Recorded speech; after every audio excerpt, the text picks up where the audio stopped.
Concrete തൂണുകളിൽ അത്യുൽപാദന ശേഷിയുള്ള കുരുമുളക് തോട്ടം സൃഷ്ടിച്ചിരിക്കുകയാണ് കണ്ണൂർ കൂത്തുപറമ്പ് പാട്യം പത്തായക്കുന്നിലെ ടി സുകുമാരൻ.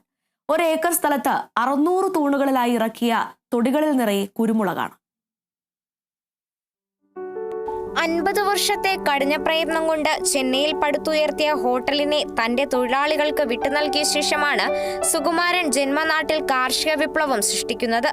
അധികമാരും ചെയ്യാത്ത കോൺക്രീറ്റ് കുരുമുളക് തോട്ടമൊരുക്കിയാണ് സുകുമാരൻ മാതൃക തീർക്കുന്നത്. കോട്ടയം എരുമേലിയിൽ നിന്നും പ്രത്യേകം കൊണ്ടുവന്ന കുമ്പുക്കൽ, പെപ്പർതെക്കൻ, കൈരളി എന്നീ ഇനങ്ങളാണ് നട്ടുപിടിപ്പിച്ചത്. വെള്ളക്കെട്ടിലും ചതുപ്പ് നിലങ്ങളിലും കോൺക്രീറ്റ് തൂണുകളിലും അതിവേഗം വളരുമെന്നതാണ് ഇവയുടെ പ്രത്യേകത. ഓസ്ട്രേലിയൻ രീതിയിൽ ബഡ് ചെയ്ത് പിടിപ്പിച്ചതോടെ രോഗബാധയെ മറികടക്കാനും കഴിഞ്ഞു. കുരുമുളക് എത്ര കാലം സൂക്ഷിച്ചാലും പോകില്ല. ബാക്കി എല്ലാ സാധനം വെച്ചാലും നശിച്ചു പോകും. അതുകൊണ്ട് കുരുമുളക് കണ്ടുപിടിക്കുക. കുരുമുളക് വണ്ടി ചെയ്ത കുരുമുളക് ഇപ്പം നട്ടിട്ടുണ്ട്. 1 കൊല്ലമായി. 1 കൊല്ലം കൊണ്ട് ഇത്ര കായ് വരയ്ക്കുന്ന രൂപത്തിലുണ്ട്. എന്നും ഇതിങ്ങനെ ജാസ്തിയായി കൊണ്ടുപോകണം. ഇതിന് ഫുള്ളായിട്ട് വളർന്ന് ശരിയാണ്ടിക്ക് ഒരു 3 വർഷമാകും. 1.5 അടിയിൽ കുഴിയെടുത്ത് നട്ട തൈകൾക്ക് കുമ്മായവും ചാണകവും എല്ലുപൊടിയും വേപ്പിൻ പിണ്ണാക്കും വളമായി നൽകി.